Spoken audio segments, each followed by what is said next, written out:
Et oui, coucou tout le monde. Alors aujourd'hui, si on parlait des 6 compétences essentielles pour devenir télésecrétaire. Alors, exercer le métier de télésecrétaire ou secrétaire à domicile, télésecrétaire indépendante, je sais, ça vous intéresse. Pour plusieurs raisons. Pour profiter de vos enfants, de votre famille, gérer votre emploi du temps comme vous le souhaitez et aussi passer moins de temps dans les transports, dans la voiture, dans les bouchons et évidemment accéder à un rêve d'indépendance et de liberté. Ça, je le connais par cœur parce que je l'ai moi-même vécu. Si, comme toute activité, en fait, devenir télésecrétaire, ça s'improvise pas. Le télésecrétariat, c'est un vrai métier et ça nécessite des vraies compétences et de la rigueur.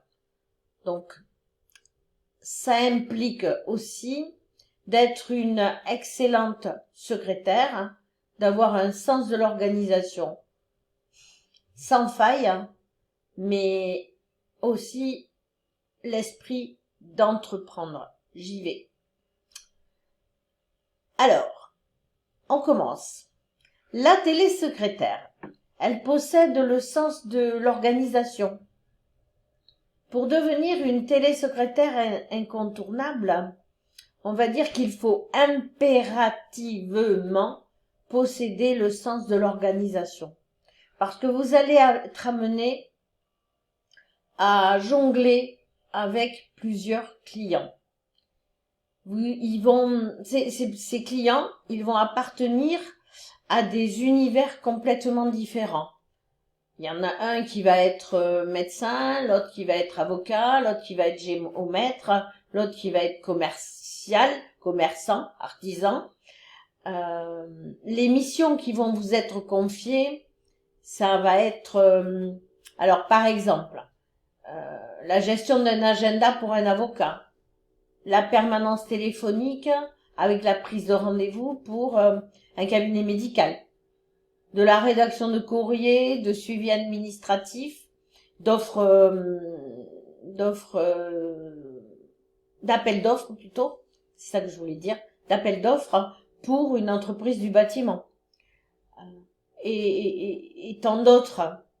Pour un géomètre, vous allez également taper des suivis de dossiers, etc. Donc, vous allez être impliqué dans des projets divers et votre esprit devra apprendre à faire de la gymnastique. Vous allez devoir hiérarchiser les tâches et gérer les priorités, le plus urgent.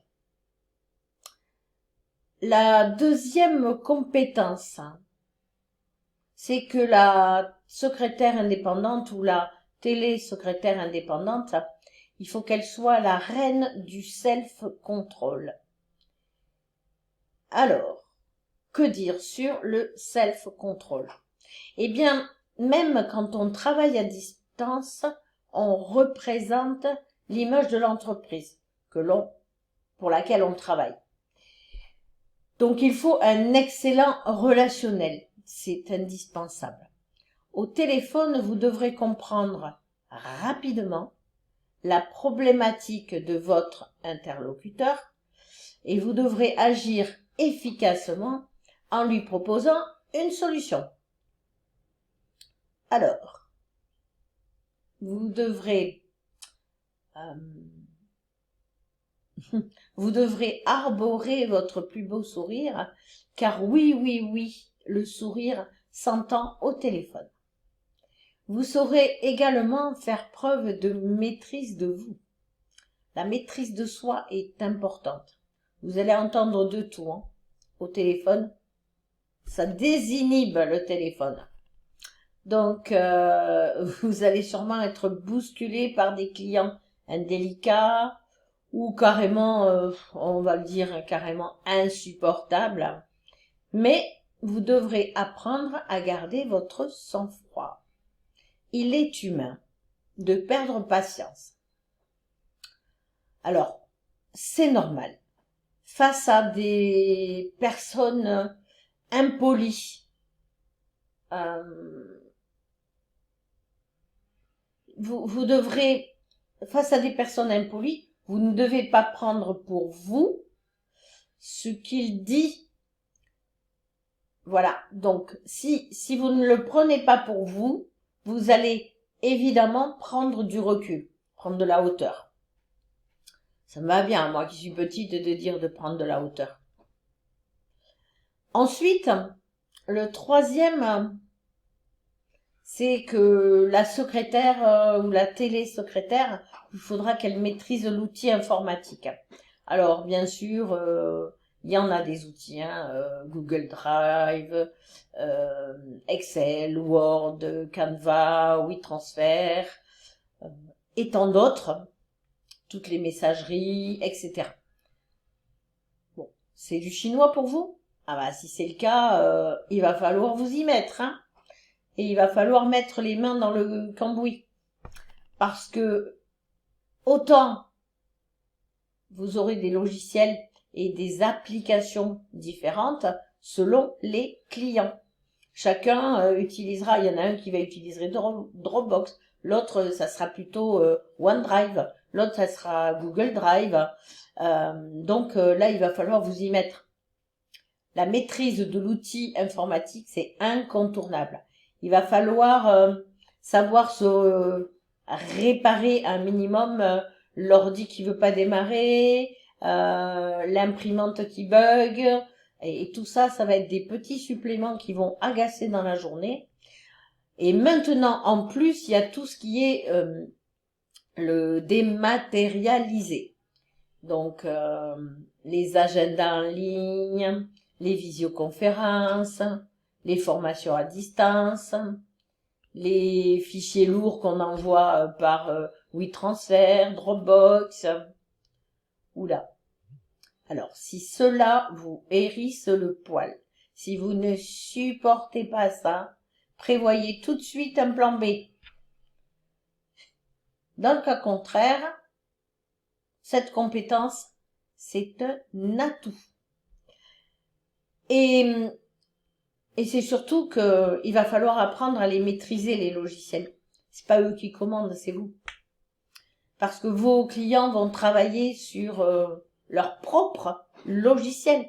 Et il faudra en plus vous adapter au logiciel de vos clients.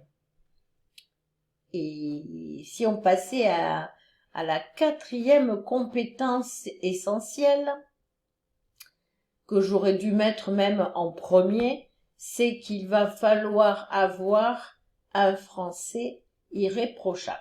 Alors je dis un français parce que je fais une formation en français, que je travaille en France et que voilà. Si c'est dans un autre pays que vous regardez cette vidéo, eh ben il va falloir que vous ayez la langue du pays irréprochable.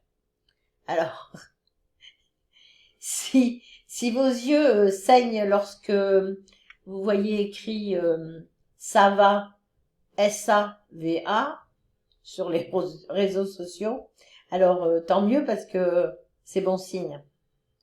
Le télésecrétariat, c'est un métier qui exige, je dis bien, qui exige de posséder d'excellentes compétences en matière d'orthographe, de grammaire et de conjugaison. Parce que vous allez être amené à rédiger de nombreux courriels, emails, comptes rendus, rapports, thèses, synthèses, CV, lettres de motivation, et que sais-je. S'ils sont truffés de fautes d'orthographe, vous n'allez pas rester longtemps dans le métier. Alors, si c'est votre point faible, on peut réparer. Sachez qu'il existe des formations pour vous aider à vous remettre à niveau. Il vaut mieux aussi que votre élocution soit impeccable et que votre vocabulaire soit un peu riche. Parce que pour rien vous cacher, ces compétences sont évidemment des atouts très appréciés. Le cinquième, la cinquième compétence, c'est que la télésecrétaire va devoir, ou la secrétaire indépendante, elle va devoir faire preuve de discrétion. Alors c'est quoi être discrète? C'est pas se cacher dans un coin et avoir peur. Si vous vous installez en tant que télésecrétaire, que ce soit un cabinet juridique, un cabinet médical, un géomètre, un architecte, un artisan, vous allez avoir accès à des données personnelles sur les patients, les clients, etc. Donc déjà, la discrétion, c'est indispensable. Et en devenant télésecrétaire, vous vous engagez au respect du secret professionnel, à une confidentialité sans faille. Alors, s'il vous arrive d'hésiter encore, eh ben, mettez-vous à la place de votre client. C'est une preuve d'empathie déjà. Et c'est ce qu'on appelle l'intelligence émotionnelle. Et vous verrez, vous saurez faire les bons choix. On va rentrer dans la sixième compétence essentielle, c'est qu'il va falloir apprendre à fidéliser les clients. Donc, lorsque vous allez être une télésecrétaire indépendante, votre premier travail, ça va être de prospecter et d'avoir des clients. Mais ensuite, il va falloir les fidéliser. Et en tant que secrétaire et télésecrétaire indépendante, vous allez devoir aiguiser votre sens de la satisfaction, votre sens de la satisfaction client, et que vous allez devoir orienter toutes vos actions dans le sens de la satisfaction du client. Parce que un client satisfait va s'engager sur du long terme, et un client mécontent va vous faire mauvaise presse.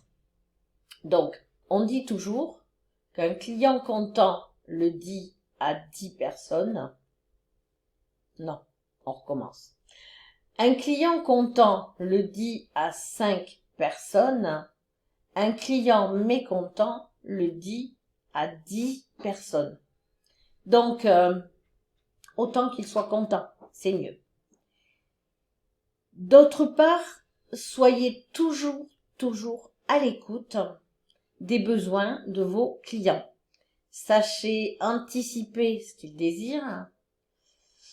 Soyez, je le dis à chaque vidéo, force de proposition et vous deviendrez la télésecrétaire indépendante irremplaçable. Ils ne pourront pas se passer de vous. Travaillez en confiance avec vos clients. D'abord, c'est très agréable et surtout, ça fluidifie la communication. Vos clients, ils doivent pouvoir compter sur vous. Alors, attention, on se laisse pas déborder, abuser, mais gardez à l'esprit que vous êtes quand même un des piliers de l'entreprise. Donc, en conclusion, si vous hésitez à vous lancer dans le métier parce que vous pensez qu'il vous manque des compétences, moi je peux vous aider à les acquérir grâce à la formation. Voilà. Donc, au moins ces compétences-là. Après, il y en a d'autres compétences encore. Mais celles-ci sont les compétences essentielles à retenir. Impérativement. Sur ce, comme d'habitude, je vais clore en disant abonnez-vous à ma chaîne. C'est un des deux. Rejoignez le groupe Les Futurs Télésecrétaires pour y poser vos questions, vos expériences, vos peurs, vos doutes, votre manque de confiance en vous, comment vous allez prospecter tel client, j'ai rendez-vous demain, etc. Et je vous aiderai ou le groupe vous aidera. À très bientôt, je vous dis au revoir, à la prochaine vidéo.